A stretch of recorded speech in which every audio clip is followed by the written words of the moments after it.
Dumating na sa Mindanao ang bagong barko ng Philippine Navy na magagamit sa mga patrol operations ng hukbong katihan. Ito ho yung BRP o Barko ng Republika ng Pilipinas, Lawrence Narag.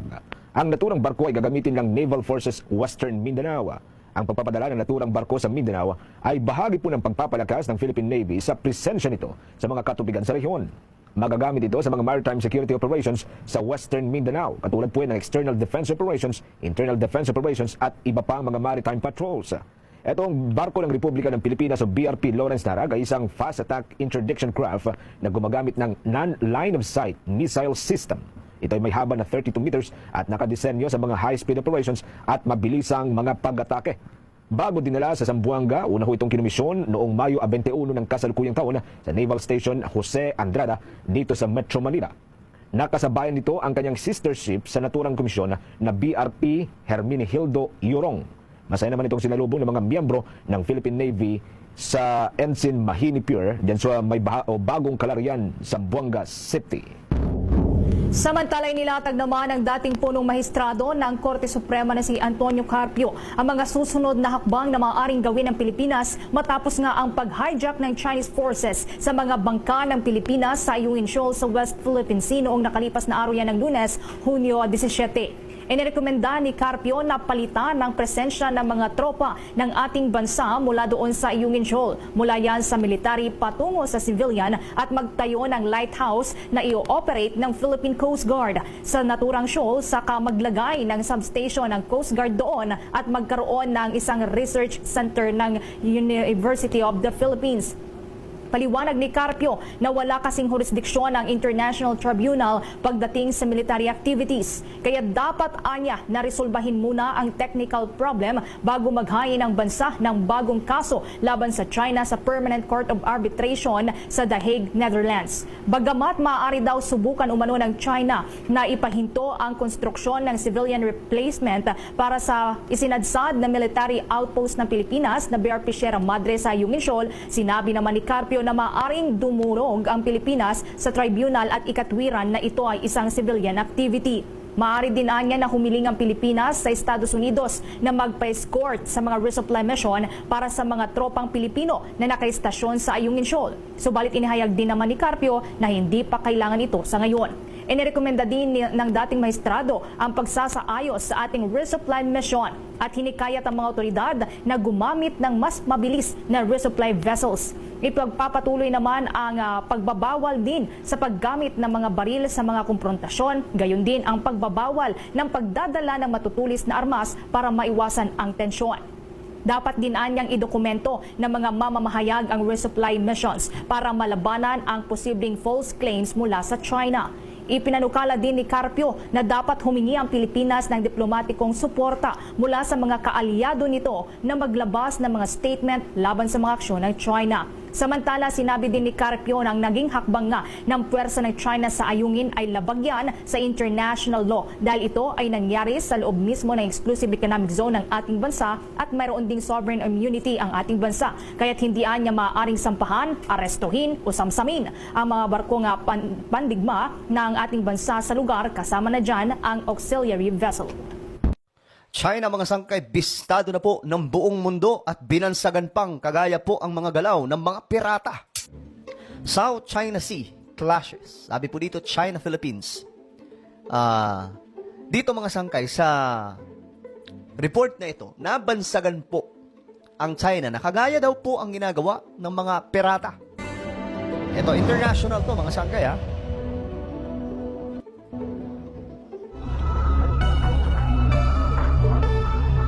Okay, so ipinakita po dito kung anong ginawa nila. Nakita na po natin ito mga sangkay siguro. Ayan po. Mistulang mga pirata din talaga yung ginawa nila no? Ayan no?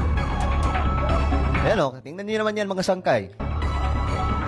Mistulang mga pirata din talaga no? Grabe, palala ng palala ito. Yan. Ngayon, ito na mga sangkay. Sabi po dito, only pirates do this. Mga pirata lang daw po ang gumagawa ng mga kagaya po nun. It is the most dangerous escalation in the South China Sea so far. delikadong pangyayari mga sangkay sa South China Sea. Itong ginawa po ng China ngayon. What you just saw happened on Monday. Chinese sailors crossed a line and launched an unprecedented attack. The kind that could easily trigger a conflict. Let's look at those pictures again. That's a Philippine Navy vessel at the center, surrounded by the Chinese Coast Guard. You can see a Chinese soldier in an orange life jacket. He's threatening the Philippine Navy officer with an axe. Grabe yan po. May bilog mga sangkay. Ito. There is another Chinese soldier behind him, and he seems to be wielding a sword. Ayan, mga sangkay, oh. Grabe, no? Okay, ayun, sikat na naman tuloy ngayon yung China. Ang gagaling nyo.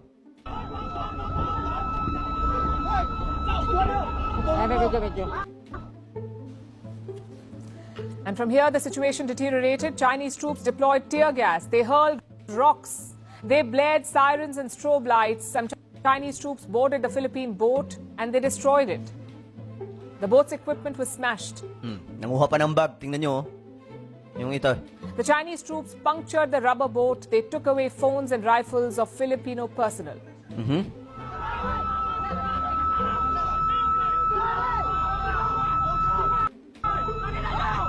Grabe. Grabe talaga tong ginawa ng China. It was excessive and brutal. 8 Philippine officers were injured. One of them suffered serious injuries. He lost his right thumb. The confrontation happened in this region, near the Galing, China, ang galing. Famous na naman ang inyong mga kalokohang ginawa ngayon dyan sa West Philippine Sea. Ayan, maging international media, pinag-uusapan na yung mga kalokohan nyo. second Thomas Shoal. This is part of the disputed South China Sea. Beijing stakes a claim to the second Thomas Shoal, but Manila currently controls it.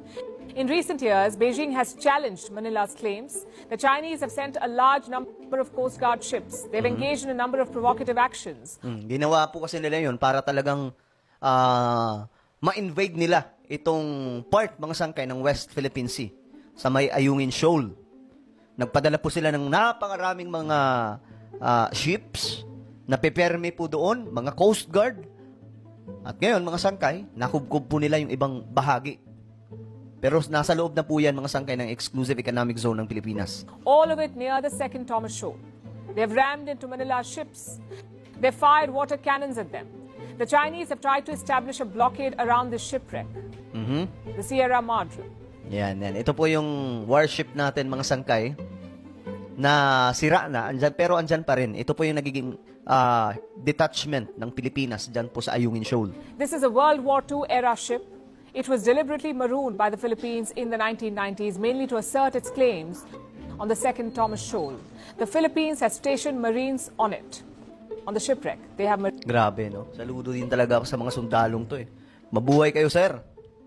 Ibang klase yung katapangan na ginagawa ng mga to. Sila po yung nagbabantay, no, dyan sa Ayungin Shoal. Sila po yung pinapadalhan dyan ng napakaraming supply. Kita nyo mga sangkay, may mga balbas na po yung mga yan.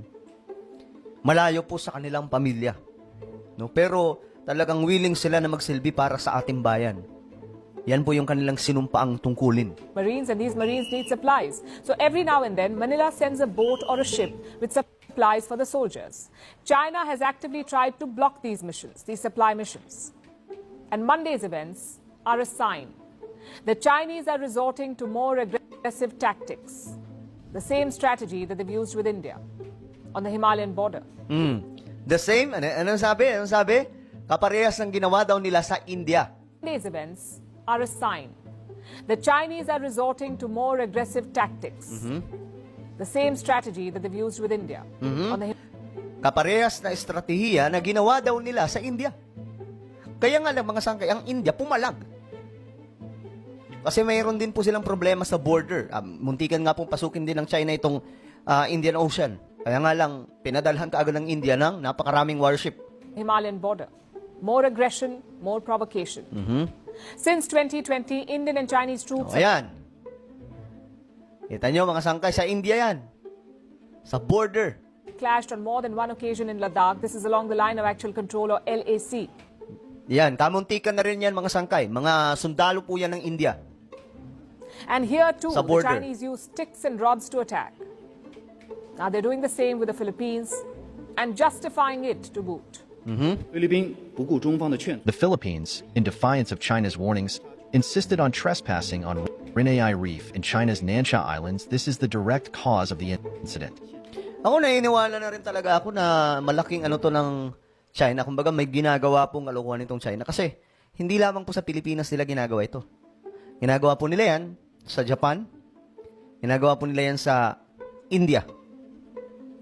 Kaparehas sa kaparehas mga sangkay. Kaya nga lang, ang pagkakaiba lang, ang India at Japan, pumapalag.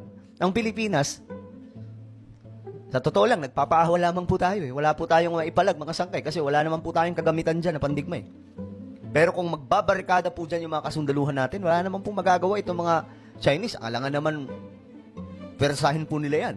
The Chinese Coast Guard at the scene has taken professional law enforcement measures with Ang Chinese Coast Guard daw, ginagawa lamang po ang pagiging professional. Kumbaga yung kanilang ano dyan professional pa raw po. Ang galing no? Mukhang pirata na nga po. Mukha pang professional yun. restraint, which aimed at stopping the illegal supply mission by the Philippine vessels, and no direct measures were taken against the Philippine personnel. They say they acted with restraint. If using knives and axes is restraint, what is excess? Where is the restraint in boarding naval ships without permission and then wrecking and looting them? The Philippines says only pirates do this. And we couldn't agree more. This is an act of aggression by China, and they don't seem to be interested in de-escalating tensions. Over the weekend, there was a fresh provocation. China introduced a new law. It gives the Chinese Coast Guard sweeping powers. It allows them to seize foreign ships and detain their crews. They can be kept in Chinese custody for up to 60 days, and that too without a trial. The Philippines is a clear target of this new law, and their president has issued a warning to China. If by a Ito, no, May 31, mga sangkay. willful act on a Filipino, not only serviceman, but even a Filipino citizen, if a Filipino citizen is killed by a willful act, that is, I think, very, very close to what we define as an act of war. Yan, mga sangkay, warning. May mutual defense treaty po tayo sa Amerika, Philippines and US. So kapag nangyari mga sangkay daw na mayroon pong pinatumba itong mga Chinese, yun daw po ay maituturing na act of war. Handa kaya rin ang China na pumasok sa gera, mga sangkay? Handa ba silang lumubog ang kanilang ekonomiya kung sakaling magkakaroon ng digmaan ng Amerika at China? Di ba? And therefore, we will respond accordingly. If the Chinese Coast Guard arrests any Filipino, it will be like an act of war. That's how President Marcos Jr. sees it. And he has support from Washington. The U.S. has condemned the Chinese attack. They've called it, and I'm quoting, irresponsible and escalatory. The Americans have a defense treaty with the Philippines, a treaty that was signed in 1951. It's the Mutual Defense Treaty. It says that if any one of them is attacked by a third party, both countries will help each other. Okay. And after the Chinese attack this week, Washington has reaffirmed its commitment to this pact. It's reckless, and it threatens regional peace and stability. And finally, this escalatory incident is the latest in a series of provocations by the PRC to impede critically needed supplies from reaching service members stationed at the Sierra Madre, and those actions reflect consistent disregard for the safety of Filipino lives and for international law in the South China Sea. Yesterday, Manila sent a message to Beijing urging China to avoid actions which endanger the lives of sailors. Okay, so ngayon, mga sangkay, sikat na sikat po ang China sa kanilang mga kagagawan. Maraming beses na ito mga sangkay. Simula po nung nag-declare po sila na bawal na po ang kahit na sinong pumasok diyan po sa sinasabi nilang teritoryo nila na atin naman talaga. Ganito na po ang sitwasyon. Kaya nga po, mas magiging malala pa talaga ito. Kasi ngayon mga sangkay, yung gumagalaw na po dyan, yung mga sundalo na po mismo ng Pilipinas. But we don't know kung anong mangyayari kinabukasan mga sangkay, but let's pray for our country.